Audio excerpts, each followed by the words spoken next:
pegar essa cidade destruída e ter que reerguer. Aí eu fico vendo vocês querendo me botar lá no Senado, né? Para ficar debatendo com Michele Bolsonaro. Vocês não gostam de mim, não, né? Eu fico pensando isso, sabe? Mas agora falando sério, gente. Assim, eu preciso, para responder essas perguntas, me permitir uma digressão sobre o cenário local. Goiânia enfrenta o momento mais difícil da história. A gente acabou de fazer agora, dia 24 de outubro, 91 anos. E o prefeito daqui, que era do Republicanos, foi do Republicanos por 3 anos, depois migrou para Solidariedade, que é um pastor, ele ainda é, né, que fica até dezembro, um pastor da Igreja Universal. E a cidade está muito destruída, ele ficou em 6º lugar.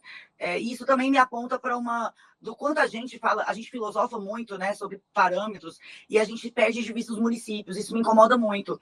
A eleição municipal, ela sempre bate na porta de maneira tardia para os pensadores, para quem produz sentido, para quem faz debate público. Isso é muito ruim, porque a gente acha que isso não é importante. Mas veja, os meus colegas vereadores, eu fui praticamente a única voz de oposição na Câmara de Goiânia durante esses 4 anos.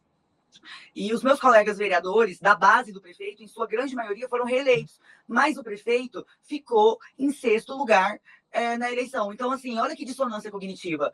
A mesma cidade que rejeita esse cara, que humilha esse cara na urna, que coloca esse cara como um dos maiores derrotados da história de um candidato à reeleição numa capital brasileira. Essa mesma população que rejeita esse cara vota no vereador que deu condições para esse cara destruir a cidade, que votou junto com ele tudo ou quase tudo que fez com que a cidade chegasse a esse ponto.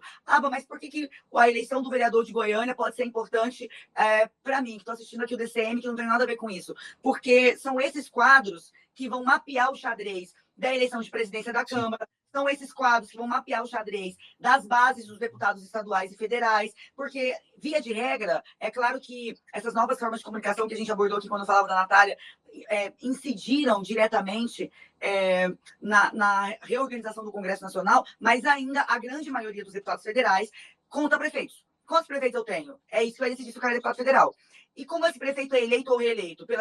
Também pela quantidade de vereadores, não é só isso, mas também isso. Então a gente precisa se apropriar mais das discussões nos municípios, até porque parte considerável do que a gente acha que não é problema da cidade, é sim problema da cidade, especialmente a agenda climática. Me permitam, assim, abrir esse parêntese aqui, porque isso para mim é muito caro. A agenda climática é sempre tratada como algo totalmente periférico nas cidades, como sendo uma discussão dos governos estaduais, do governo federal, do Congresso Nacional. Mas não, gente. Nós estamos com uma ampla rede de ataque em cima dos planos diretores das cidades, para flexibilizar ao máximo esses planos diretores, para entregar as cidades para especulação imobiliária, porque a gente acha que só tem flexibilização para o agro, que é só o agro que faz lobby, que é só o agro que bagunça a legislação. Mas não, a gente está flexibilizando as cidades, os espaços urbanos, para a construção de edifícios, para a especulação imobiliária, e isso tem um impacto direto na justiça climática nas cidades. O que aconteceu no Rio Grande do Sul, o que aconteceu em Porto Alegre, e logo depois a sequência que a gente vai nesse contraste, né, enchente e queimada, tem tudo a ver com o que acontece nas cidades. Aqui na cidade de Goiânia, foi aprovado o plano diretor por essa legislatura, com esses vereadores, boa parte deles reeleitos, e aí a galera tá assim, eu não tô conseguindo respirar. Mas você votou num vereador que permitiu construir prédio em cima de nascente intermitente. Sim, sabe aquela nascente que seca em determinado período do ano? Pois é, aqui em Goiânia eles permitiram construir prédio em cima dessas nascentes. Aí aqui você diminuiu de 500 para 100 metros a barra de proteção ao redor do aterro sanitário, da estação de tratamento de esgoto. Ou seja, você pode ter uma contaminação de água em massa, que é um puta problema de saúde pública e é um problema climático gigantesco. Então, assim, gente, eleição municipal é importante pra caramba.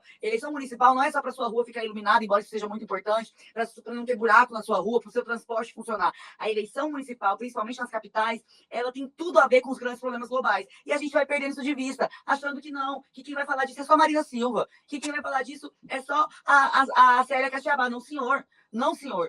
Hoje tem lobby da especulação imobiliária nos planos diretores de mais de 20 capitais brasileiras. Só lá em Belo Horizonte, a gente tem 32 barragens na região metropolitana com risco iminente de romperem a qualquer momento. 32 barragens em estado de emergência na região metropolitana. Como é que você acha que isso aconteceu? Você acha que foi só a Assembleia Legislativa de Minas, que os prefeitos e as câmaras municipais não tiveram responsabilidade nisso? Vocês me perdoem ter me prolongado nisso.